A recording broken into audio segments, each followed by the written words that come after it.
Oh, somebody paid y'all a lot of money. Wow, how many of y'all have never seen me before? Huh. This is it.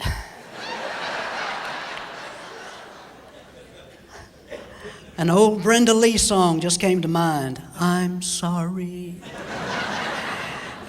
Well, I don't know where to start. I'll tell you what, came down here today. By the way, just want to tell you, I'm from a little place in Alabama called Bobo, B-O-B-O. Makes you want to go, doesn't it? Garden spot of the world. People ask, where is Bobo? And I tell them, it's between Litter Barrel and Resume Speed. Just kind of stuck out in the middle of nowhere.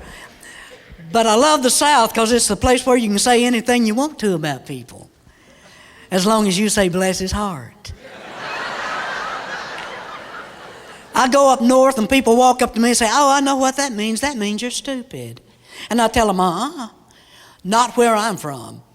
Now, it can mean you're stupid, but in the South, where I'm from, bless your heart means a lot of things.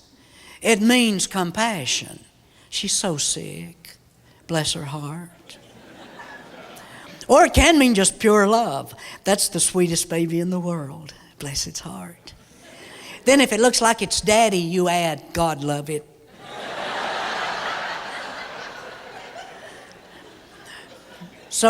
But I'm not used to driving in Pennsylvania, so I brought my GPS with me. My wife gave it to me for Christmas. I hate that thing. And I'm going to tell you why. You can't be from Bobo and not be a redneck. And there's just enough redneck in me. I don't like this GPS, and I'm going to tell you why. When I'm at home, my wife says, honey, I need you to go downstairs to the office. I need you to do this. Would you go to the post office? Would you go to the store? And I love my wife, so I don't mind it. But now I get in my car, and another woman's voice is telling me every move to make. Now, I don't want that.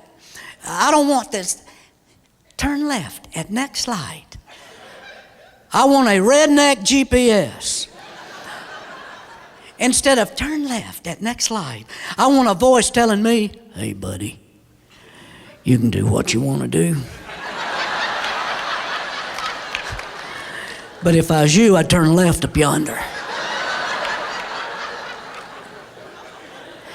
Approximate arrival time, 3:15. No. How about one that says, hey man, we're supposed to get there at 3:15. But if you'll step on it, we can stop at Cracker Barrel and have some gravy and biscuits and still make it by 2:45. See, and besides that, I don't think it's scriptural for a man to ride in a car with a GPS and his wife. I've got scripture against it. No man can serve two masters.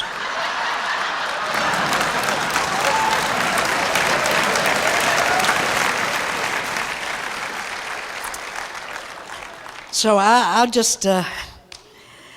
but I heard about a couple that came to Pennsylvania from Alabama, and they were driving along the interstate, and suddenly a state trooper pulled them over and walked up to the car, and he said, sir, I need to see your driver's license. And his wife looked at him and asked, what'd he say? He said he needs to see my driver's license. And the state trooper said, you were going 10 miles over the speed limit. What'd he say? He said I was speeding. The state trooper asked, where are you folks from? And the guy said, we're from Alabama. What'd he say? He wants to know where we're from. That Pennsylvania trooper said, I spent a few months in Alabama years ago. Most stubborn, mean woman I ever met in my life lived in Alabama. What'd he say? He said he thinks he knows you.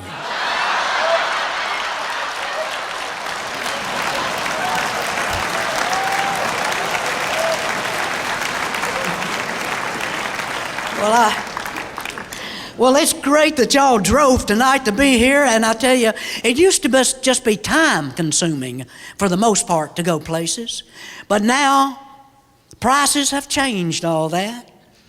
The other day, my wife asked me to take her somewhere expensive, so I took her to the gas station.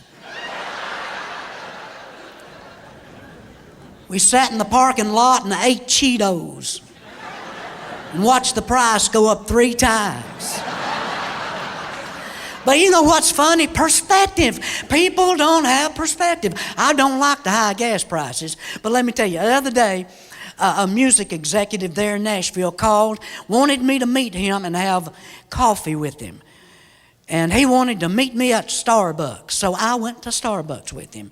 We're sitting there talking business, and people around me are talking, and I heard people complaining about the gas prices. And I'm watching, and I'm listening, and I'm thinking, hold it. You are drinking a $5 cup of coffee, $55 a gallon coffee, and you don't want to pay $4 for gas. I mean, this is kind of funny, you know.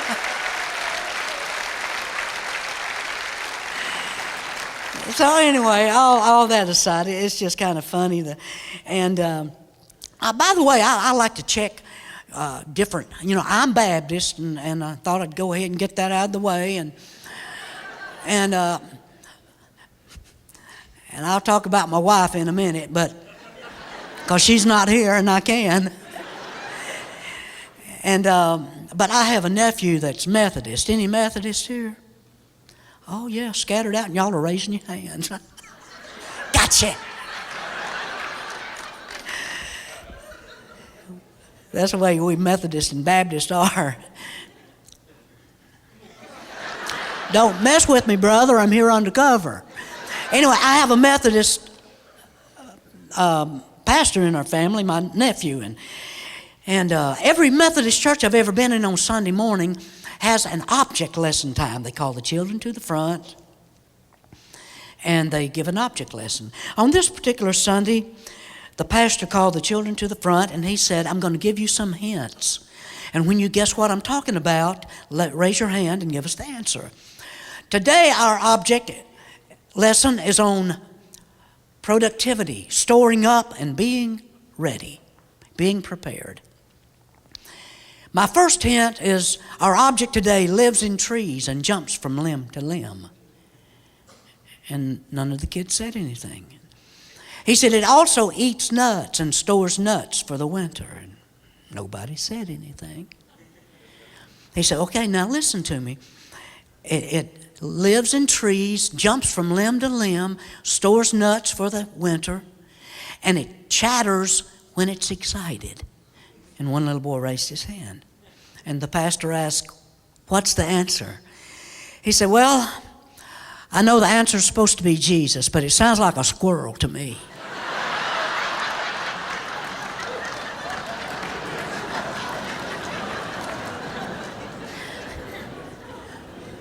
I was raised Baptist. My wife was raised Assembly of God. Now, my wife loves to wake up early in the morning and have her time. She likes to get up, read the Bible, and pray 4 o'clock, 5 o'clock in the morning. She said there's just something about getting up that early. And see, she's a morning person, I'm not. She wakes up with this attitude of, good morning, Lord. And I wake up thinking, good Lord, it's morning.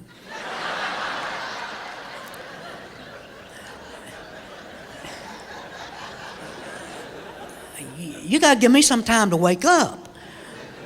But my wife said, honey, when you're alone early in the morning, it's like the Lord can speak to you, and it's just like it's you and Him, and you should try it. So I did. And I don't know if it was the Lord, but something told me, Aaron, go on back to bed. I'll talk to you later.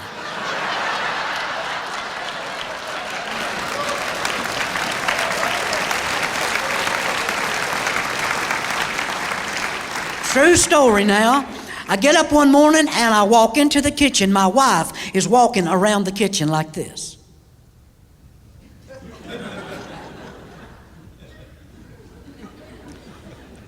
And I thought, well, she's Assembly of God.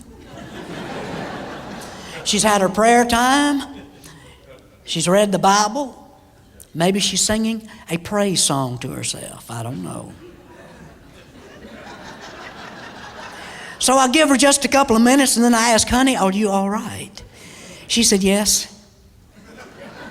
I just painted my fingernails. I'm trying to dry.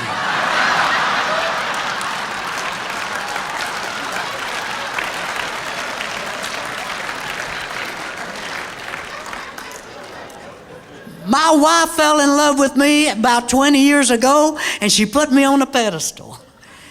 And about 4 years ago, she took me off the pedestal and put me on Weight Watchers. And when you're on Weight Watchers, food has a point value. When I look at a piece of cake, I don't think there's a piece of cake. I'm thinking there's 8 points. I get 20 points a day. 4 Krispy Kreme donuts.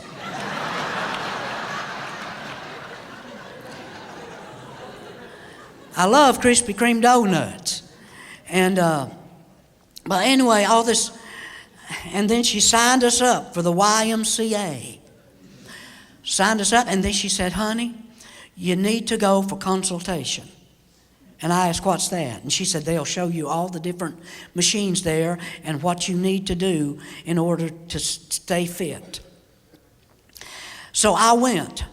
Spent about 45 minutes looking at everything in there, and there's all these things that you pull and all that kind of stuff, and treadmills, and showed me how to do all that stuff. And they always, you know what? Why don't they have somebody that looks like me teaching me this stuff so they can say to me, I know how you feel? But they don't. No, he's in his early 20s. Looks like he stepped out of a magazine.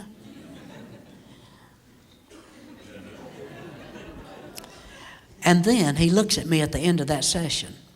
At the end of the consultation. He said, just remember, Mr. Wilburn, when you come in to work out, you need to wear loose-fitting clothes. And I looked at him and I said, if I had loose-fitting clothes, I wouldn't be coming here.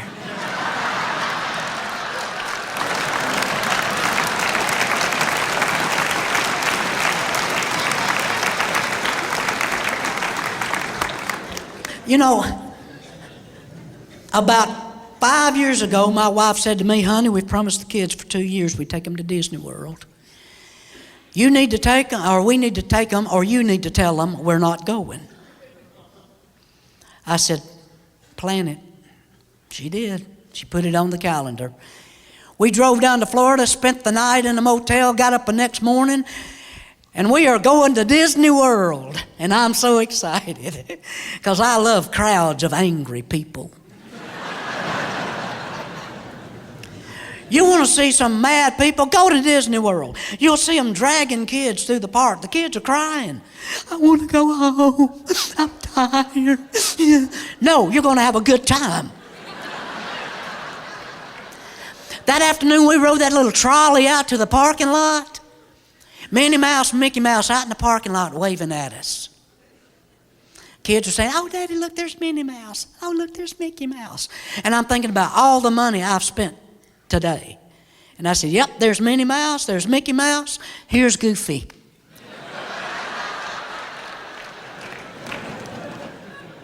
We can start a cartoon right out here.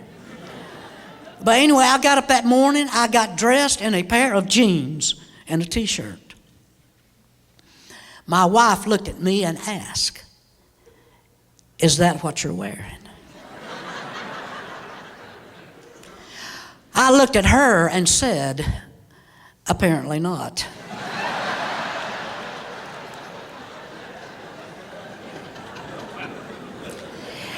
And then I asked, what am I wearing? She said, honey, it's going to be so hot today. It's going to be in the 90s. You need to wear shorts. I said, I didn't bring any shorts. She said, I knew you wouldn't, so I brought some for you. At that point, my first thought is, I hope the shorts you brought for me matches your purse, because I'll probably be carrying it most of the day too. And I told her, I don't want to wear shorts. I don't have a tan. She said, nobody's going to care what your legs look like. Oh, how right she was. When we got there, it was like an ugly leg convention. And it wasn't just ugly legs from Tennessee, Georgia, and Alabama. No, they had come down from Ohio. A couple from Pennsylvania. They had flown in from Japan, Italy, Denmark. Ugly legs from around the world. And they're just walking through the park, just like I look good. I was raised, now, and I'm looking at the way people are dressing. And I'm thinking, ooh, did she wake up this morning, put that outfit on, look in the mirror and say, ooh la la.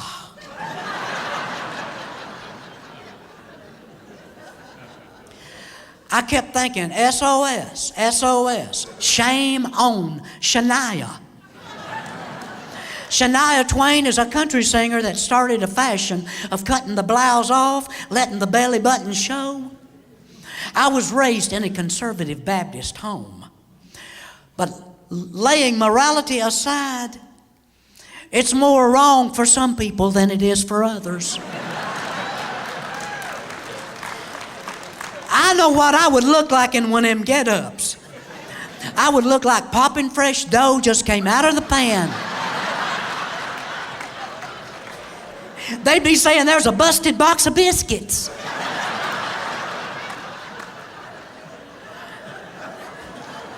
But I'm not going to do it. I'm going to cover it up. But not them. No. And some of them wearing those little belly button rings that look like little trailer hitches.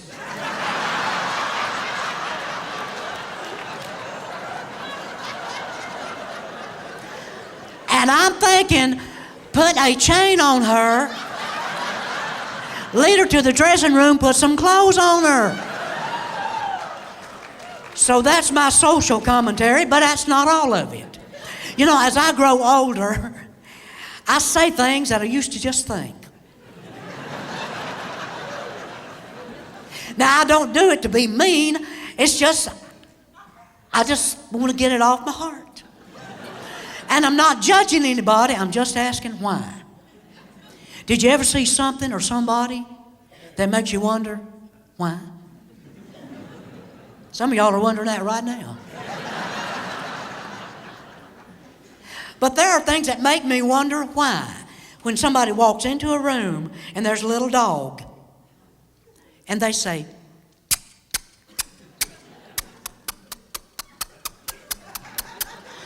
"What's your name?"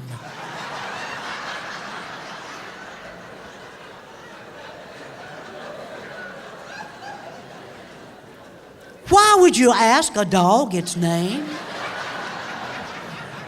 It's not going to tell you. I have friends and family that tell me, "Aaron, our dog's all mixed up. He thinks he's human. He thinks he's one of the family." No, he's not mixed up. He barks. That's what dogs do. He knows he's a dog. You are mixed up. Now, other things that make me wonder why my friends want me to go eat sushi with them. Why? When you can batter it and fry it, why would you eat it raw?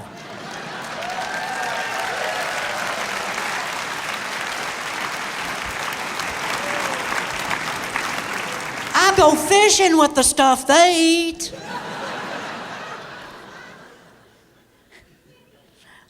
And then there are other things that make me wonder why. When I see these guys walking around with the seat of their pants between their knees.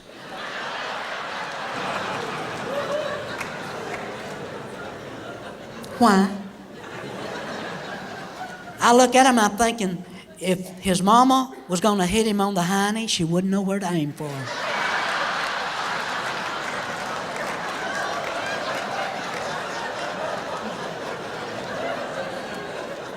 Now they think it's cool. They think it's a fashion from California or New York. It's not. That was not started in the fashion capitals of the world, nor did it come from Italy. It came from guys like me, over 50, moving our waistlines down.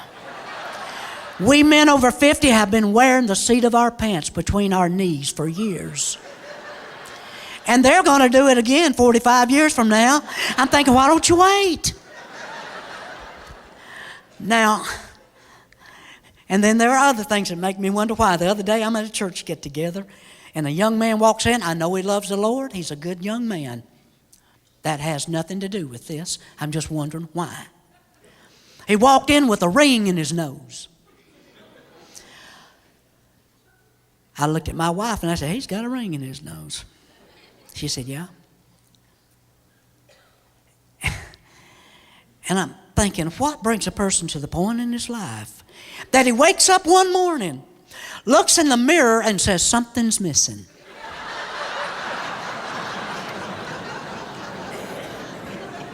And then it just dawns on him, I need a ring in my nose. I figure if he'll just wait a few years, marriage will take care of that.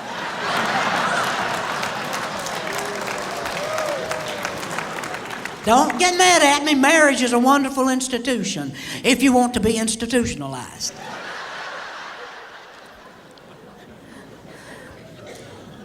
Boy, we're different. Men speak an average of 15,000 words a day. Women speak an average of 30 to 50,000 words a day. I asked my wife, why do women need to talk twice as much as men? She said, because we have to repeat everything we say.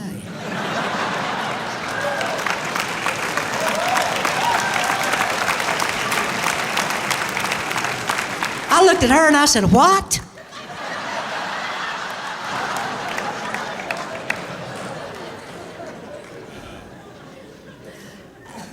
But back to the nose ring. Now they're putting rings in their eyebrows. They're piercing their eyebrows and their tongues. And ask them, did that hurt? No. Liar, pants on fire. They pierce their eyebrows, their ears, their lips. And I'm wondering, why do you want to walk around looking like you fell in a tackle box?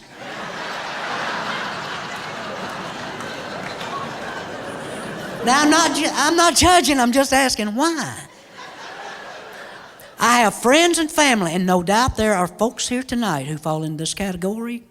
I have friends and family who have tattoos. If you want one and you got it, good for you.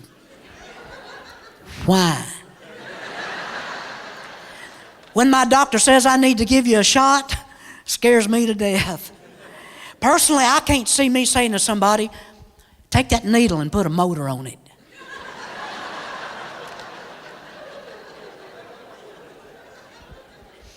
Now, what got me thinking about this? I saw a young man with a teardrop tattooed under his right eye. A few days later, I saw a young lady with not enough clothes on with a flower tattooed on her stomach. Is it a sin? I'm not saying it's a sin. I'm saying the sin is what it's going to look like 45 years from now.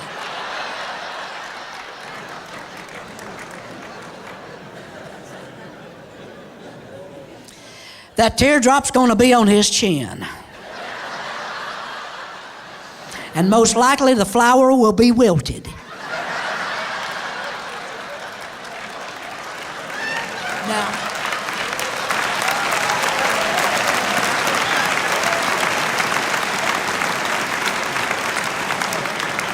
Now, my wife says, honey, you can't say some of that. People will get their feelings hurt.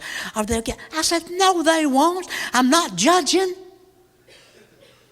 And I said, you know what? You can't please everybody. Kind of reminds me of an old man back home that had a mule. And the mule he named his mule Heine. And one day he told his grandson, I've got to walk down the road and got to take Heine down the road, and you want to go with me? And the little boy wanted to go with his grandpa, of course. So they started walking down the road, and before long, Somebody said, look at that crazy old man and little boy. One of them could be riding that mule instead of both of them walking. So the old man picked his grandson up, put him on the mule, and they went a little bit farther. And then somebody else said, look at that mean little boy riding that mule. That poor old man's walking. He didn't want him to think his grandson's mean, so he took the little boy off the mule. He climbed up on the mule. Went a little farther, and somebody else said, look at that mean old man making that little boy walk. So he got back off the mule, and they started walking. Wasn't long before somebody else said, look at that poor old mule. It's a shame. He ought to be in the stall, taking it easy, and now they've got him out walking. Well, the old man told the boy, let's pick the mule up and carry him. So they picked Heine up and they started walking down the road. They started across a bridge, lost their footing, and the mule fell over the side into the river and drowned in the water below. The moral of this story is, if you try to please everybody, you'll lose your honey.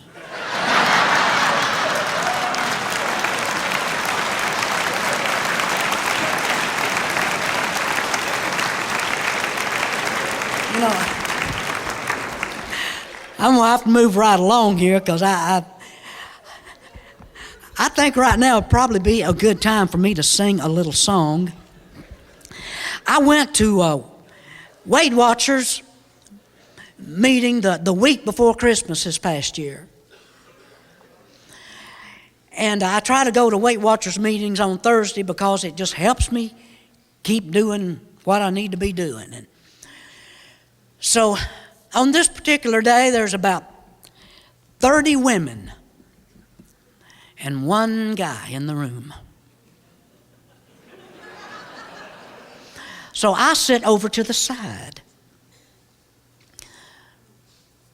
The story I'm about to tell is true. This is the way it happened. The leader of the Weight Watchers group stood there and asked, do you have plans on how you're going to stay on course during the holidays? And one lady in the back raised her hand. Stand up. Talk to us.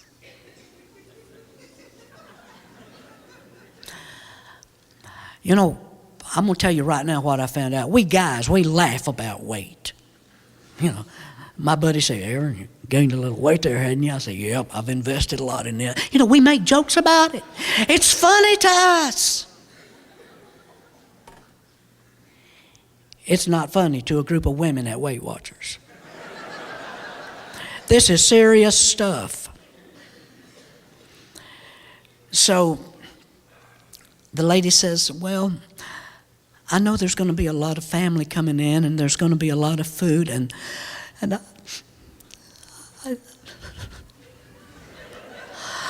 know there's going to be a lot of desserts. And I just don't know what I'm going to do. Suddenly it turned into a revival. About three women in fact ran over to her, started patting her back, rubbing her back while she cries, and then they start crying. I look around and I am in a room full of women crying because this lady does not know how to say no to what is going to be sitting on the tables. And I'm thinking, you know what? I'm not taking this nearly as serious as they are. And she just kept saying, I don't know what to do. I don't know. And the man in me I've got to answer. I've got to answer. I didn't stand up and give it, but I wanted to jump up and say, for goodness sakes, eat the cake. Later on, you can lose the weight. Rah, rah, rah, rah, rah. Let me tell you something. If a piece of cake is giving me that much misery, I'm going to get rid of it.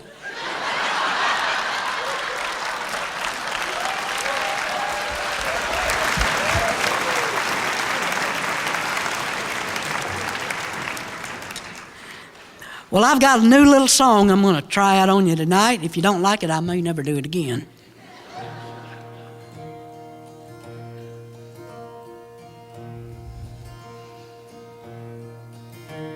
Breakfast, black coffee, 1 slice of dry toast, no butter, no jelly, no jam.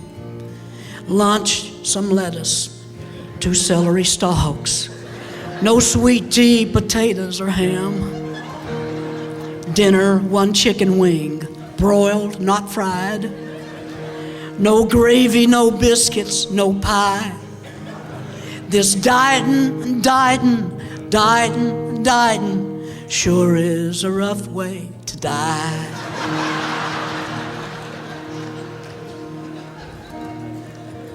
Stop eating that pizza right under my nose. Girl, that's the least you can do. Put down that candy bar while I'm singing. I'm starving my pants off for you. I'm thinking of French fries, sausage and waffles, spaghetti and cookies and cake.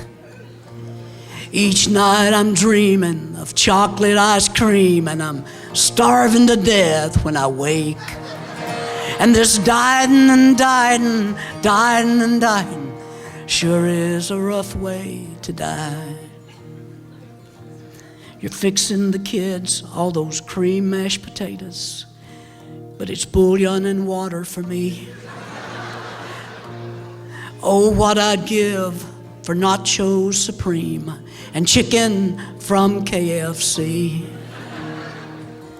Lord, give me the strength to pass Taco Bell when I'm in the car all alone.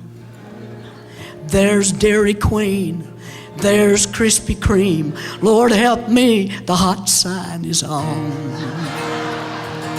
Sing it with me. This dieting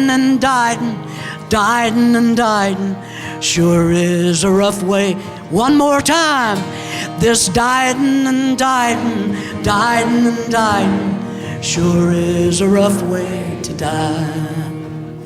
When I am gone and the insurance is paid, she'll look down at me with a grin.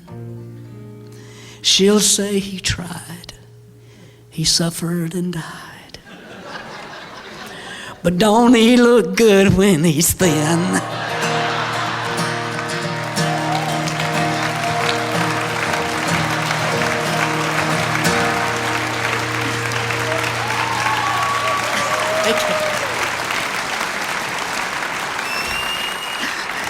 Oh, let's sing that chorus one more time. This dieting sure is a rough way to die. This dieting sure is a rough way to die.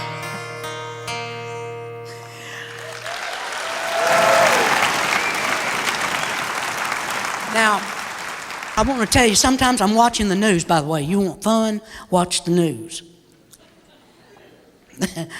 And last year, we had a terrible year weather-wise back home. Had a beautiful spring, and then it turned cold, froze everything for 4 days. It was so cold, I went to the airport. There was a politician with his hands in his own pockets.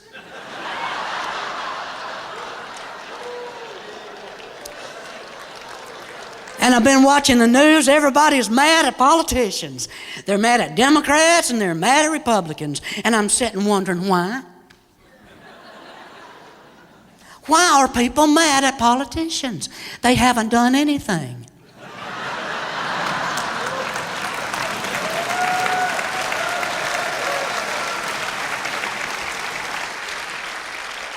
Moving right along. But anyway, I have no idea where I was going to go after that. It doesn't matter. My mind wanders. And that's not a good thing, because it's too small to be out there alone. My wife loves to watch movies that makes her cry. Oh, if it comes with a box of Kleenex, that's her kind of movie right there. And she'll say, "Oh, honey, would you watch Runaway Bride with me tonight?" Yeah, Man, I was hoping you would ask that, because we've only seen it about 25 times. I was just about to forget the dialogue. So we'll sit and she'll cry. See, I don't want to watch a movie that makes me cry. I want to see somebody die. Now you women are thinking that's awful, but that's the way God made us. I mean, I want Clint Eastwood sticking a gun in somebody's face saying, "Make my day." Or hearing them saying, bad boy, what you gonna do?" It's really cool because a couple of years ago I found out that one of the producers of Cops has my DVDs and my CDs, and he likes some of what I do, I guess. And he sent me a T-shirt and coffee cup and books and all this stuff. And I have no reason for telling you that except a scripture that Howard Goodman used to quote when I traveled with the Happy Goodman family. "Blessed is he who tooteth his own horn, for if he tooteth it not, it shall not be tooted."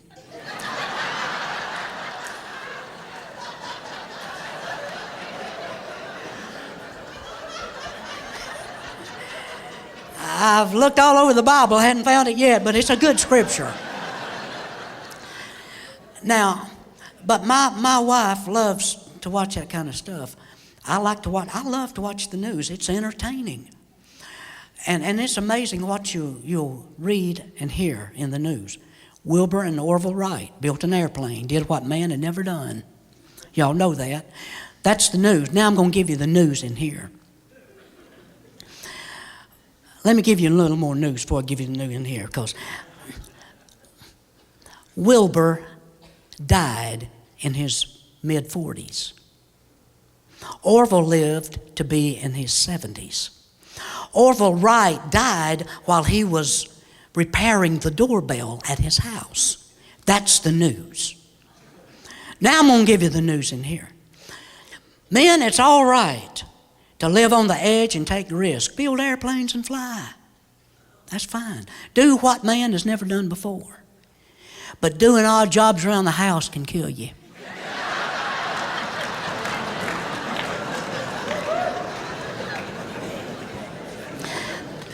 At the University of Wisconsin, in the news, they came out with this news year before last that there is an obesity virus. An obesity virus. I've been on these diets for 4 years. I thought it was my fault. It's not, it's a virus. Next time I go home, my wife says, "Honey, you've gained some weight." Not my fault. I was sitting in Cracker Barrel, eating gravy and biscuits and sausage and bacon and jam and jelly and apple butter. Some fat people came in and sat down next to me.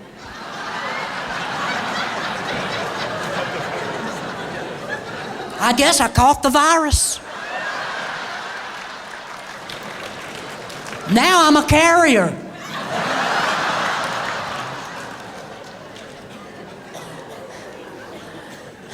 Anyway, and then did you see in the news where a 67-year-old lady in Romania gave birth to twins? One survived, one did not. But that 67-year-old lady is a new mommy. That's the news.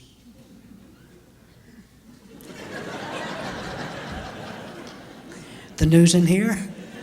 I can tell y'all what's going to happen. One of her friends is going to come over. I came over to see that baby. Well, let's wait till she cries. 30 minutes later, her friend says, "I've got to go home, but I want to see that baby."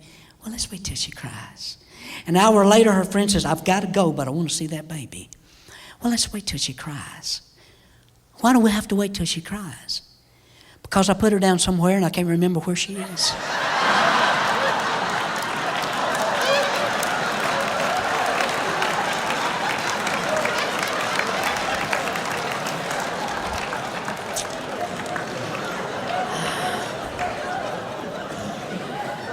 Well, I'm going to close with this is true stuff I'm going to tell you right here. I was in Bay City, Michigan about a month ago, driving down the highway. I love to look at signs. In fact, a friend of mine in Westmoreland, Tennessee, is a pastor. The funeral home is across the street from him. And so he's got on his church marquee, "Stop here before going across the street."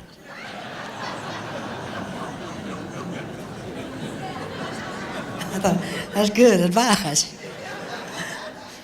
But the other day I'm driving through Bay City, Michigan. On the side of the highway, a big homemade sign that says, "For sale, wedding dress, size 22, worn once by mistake."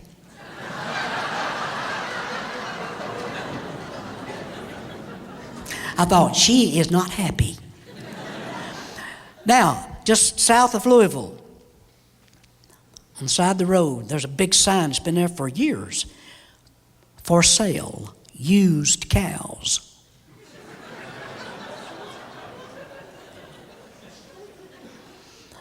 Go a little farther, Tattoo Charlie's. "Tattoos while you wait." What would the option be? Say, "Hey, buddy, I don't have time to stay, but I'd like to drop my arm off and I'll be back and pick it up later." Well, I'm gonna close with a little song. By the way, I got some email this week from some of you who have seen me on YouTube. And for those of you who have no idea what YouTube is, neither did I a year ago. And woke up one morning and was getting emails from all over, literally around the world.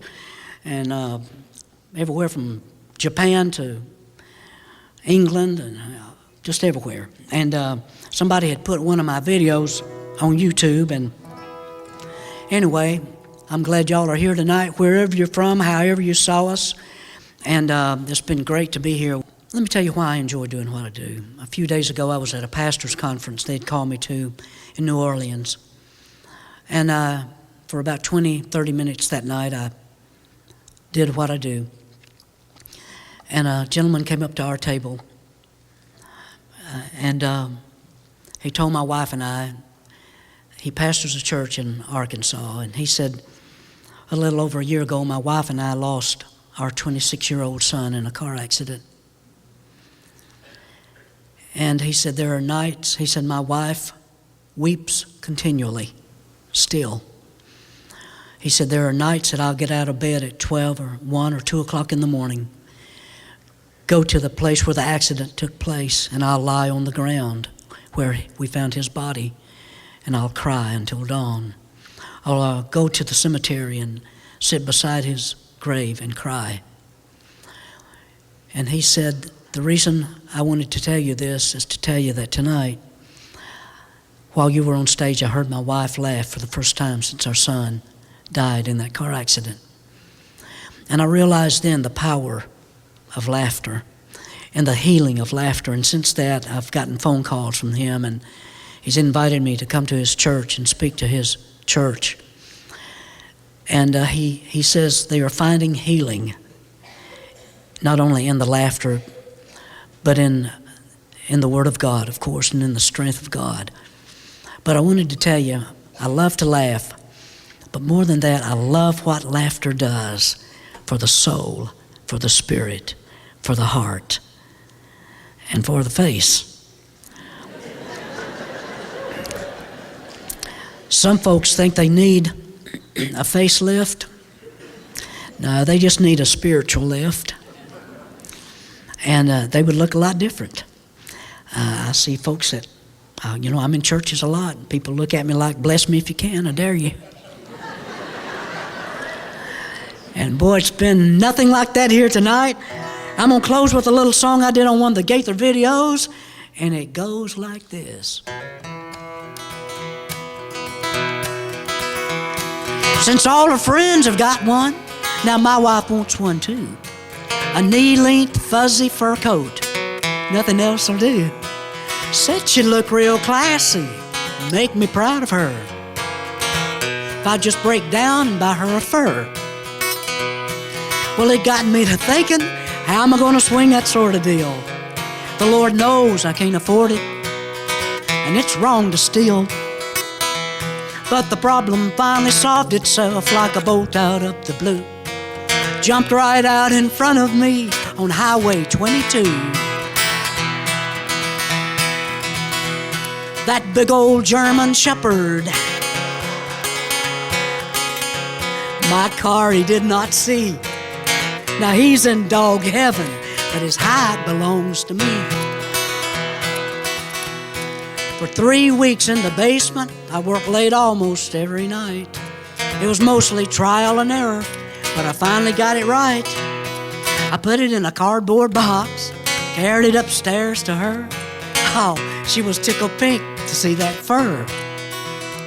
Now she's got a fancy fur coat, reaches all the way to her knees, but she's been complaining lately, said her closet's full of fleas.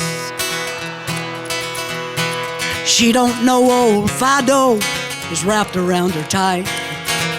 She's putting on the dog when she goes out at night.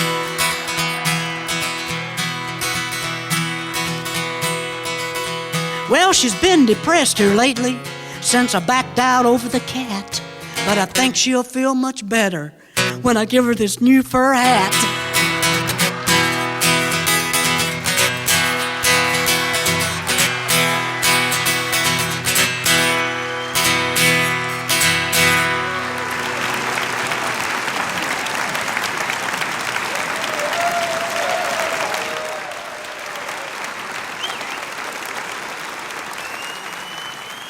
When I'm in the car all alone, there's Dairy Queen, there's Krispy Kreme. Lord help me, the hot sign is on. Sing it with me. This dieting and dieting, dieting and dieting sure is a rough way. One more time. This dieting and dieting, dieting and dieting sure is a rough way to die. When I am gone and the insurance is paid, she'll look down at me with a grin. She'll say he tried, he suffered and died. But don't he look good when he's thin?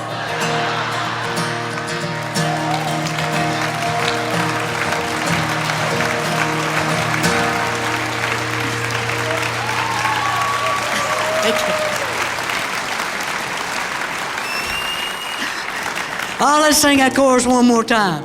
This dieting and dieting, dieting and dieting sure is a rough way to die. This dieting and dieting, dieting, dieting sure is a rough way to die.